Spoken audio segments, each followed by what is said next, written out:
Hello, beautiful ladies and some gentlemen of the universe. Welcome back to Angela Cinco Vlog. Hey. So, 17th day na natin yun mga guys. So, ang 16th day naton. So, ato na siya natapos ng pagbubong. And of course, ang sa subong nga tiyempo is ika-17 ta nakaadlaw. So, amo na ni mga guys ang ilagi na obra diri.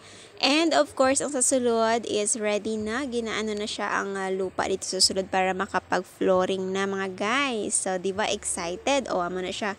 Gina-flat na siya dira ang lupa sa sulod. Kaya tambakan na siya mga guys para madali siya. Walang tawang tatanan mga guys kung ano pa ang ila diri maobra mga guys. So, let's go! And of course, kung bago ka pa lang sa channel Angela Cinco Vlogs, please don't forget to subscribe and hit na rin ang notification bell para updated ka mo sa mga masunod na pang uploads.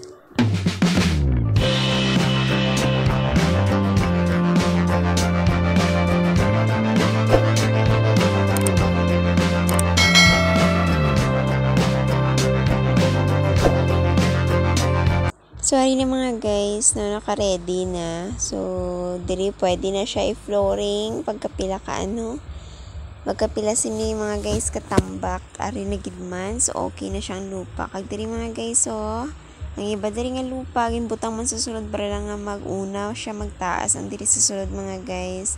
So far okay naman. So, diri naman sa pihak parang dala sa tiris. So, naon tatanin sa sulod mga guys, flooring sila mga guys, parang hindi na siya mga guys, maawat ba? So, naon sa sulod, and then, sagwa naman. So, sa kwarto nga duha, kag diri sa sala, ang ilang nga unahon nga flooring. So, mo na siya mga guys, di ba?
Tulokon sa nipa mga guys, no? Kado kaano lang gid siya kalimpyo tulokon sa aton nga bubong sa ibabaw kung may ara sina mga guys. So may lang gid gani kay may ara pasang 8 ka bilog nga available dito sa sa ginabakla namon. Kag mabudlay pa mga guys pangitaon kay siya dapat i-order pa siya, so madugay pa mag-abot kung magkuha sina. So mayad lang gid gani, pero ang likod sini mga guys wala siya nabutangan kay wala lang gid siya ang dito ang nabilin. So may kulang pang 3 siguro kag half 3.5 pa. So muna mga guys, so saka nagaling dira butangan sa likod. So lang gid namon gin priority diri sa una kag sa mansigilid mga guys. Samo na siya So hindi mo siya kay mabudlay mo siya ikabit kay dapat imo siya nga halungan kay kung matipik siya nako wala dayon. So muna dapat gamitan mo gid siya sang barina para maano mo ang screw niya mga guys, or pwede mo siya mabutang ang lansang dito mga guys para malansang mo siya dito sa ibabaw. So may siya dapat barinahan mo siya, buuan mo siya danay kay syempre hindi mo siya pwede ma-direct sang lansang kaya mo na gani basi kag matipik balahaw. So muna nga kailangan maanuhan siya sang barina danay. So diri sa sulod ginabasa na siya para kung siya makahugot siya sang idasok met ang lupa pa idalom parang manami siya magpantay siya balahaw. So muna mga guys ang ginobra.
kusina. So, muna siyang form. Ginamat-amat naman siya dito mga guys. Asintada para magtaas ng pader natin diri.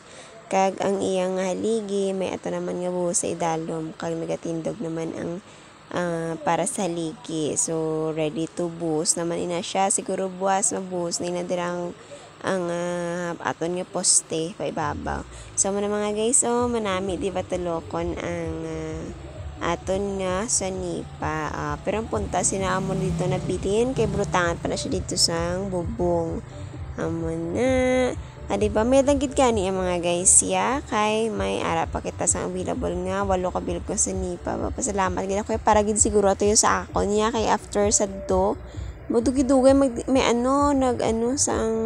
nag-deliver sila sa nipa hasta pilahan pa ya ka kadlaw wala gihapon so dugay gid siya ya mga guys. So amo na siya.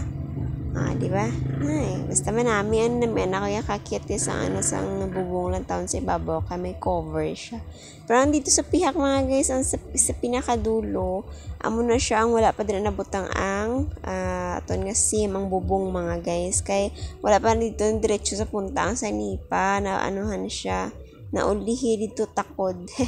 Kagin una pa diri sa sa sulod kag basi kag subong maano man na siya mabutang before magtapos ng ilang obra. So si tatay butang pa dito ang kay mainit man dabi mga guys. So ginaanuhan lang tiyempo bala ginapayon ayuna na kay grabing init. So manami giman yung magbutang dira mga hapon na kay hindi nagawam sakit ang init. Kay diragid nga danang adlaw ba. So, amo na ni siya. So, buwas siguro ma-flooring na gid or buwas sigurado na yung nakagin pa-flat na ni tatay diri sa sulod para ready na siya butangan sang kabilyadahan na naman siya sa sulod para pag-unang aton nga sa loob. Ganon.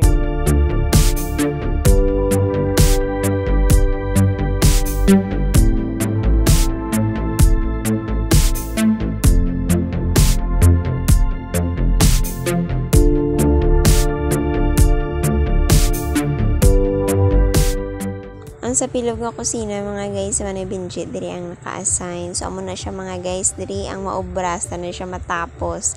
Kaya si tatay dito halos sa lawas naman. So syempre nagbulig man siya pero halos kay tatay gid siya. So diri siya naman hasta siguro sa pag-flooring siya kay iya na diri ang assignment ka para sa kusina. So wala na mga guys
guys matapos nga daan diri sa kusina kay para maka-start naman sila dito sa terrace. So siguro after 1 month okay naman siya alin sa kusina hasta sa sala kag sa kwarto. So kabay pa nga within 1 month matapos na ini siya aton nga project diri. Maskin nga ulihin na ina siya mga guys ang pag-finishing kag ang mga bintana dira kag ang mga pintuan. Maskin ulihin na siya importante matapos na siya kag ma-form na siya from kusina, sala, kwarto kag ang diri sa unahan sa terrace niya.